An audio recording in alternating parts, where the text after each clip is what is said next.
श्री राधे राधे। अवसानी मैया के एगो भजन लेकर आयल बानी, सुन सवे शुरू से आखिरी ले। कमेंट बॉक्स में जरूर बताए सवे। हंसी हंसी भरेली खोइछवा अवसानी मैया सोहागन खोइछा भराइल तू हो। हंसी हंसी भरेली अवसानी मैया खोइछवा सोहागन भराइल तू हो। सोहागन भराइल तू हो। हंसी हंसी भरेली अवसानी सोहागन खोइछवा भराइल तू हो।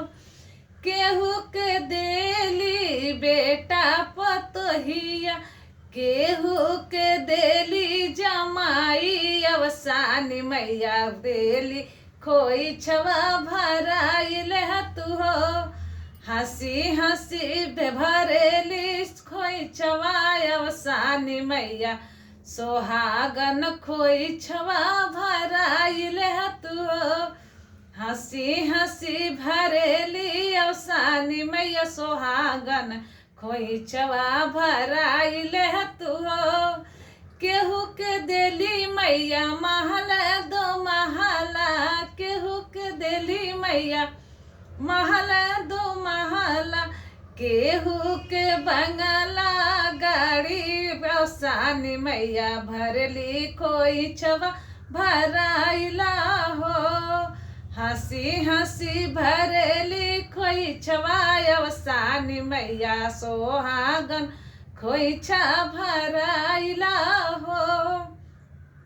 केहू के देली मैया धन और दौलतिया, केहू के देली मैया धन और दौलतिया, केहू के रतन बिजनसवा अवसानी मैया खोइछा भरेली सोहागन खोइछवा भराइली तू हो। हंसी हंसी भरे मोरी मैया अवसानी खोइछवा सोहागन भराइल तू हो। हंसी हंसी भरेली अवसानी मैया खोइछवा सोहागन भराइल तू हो।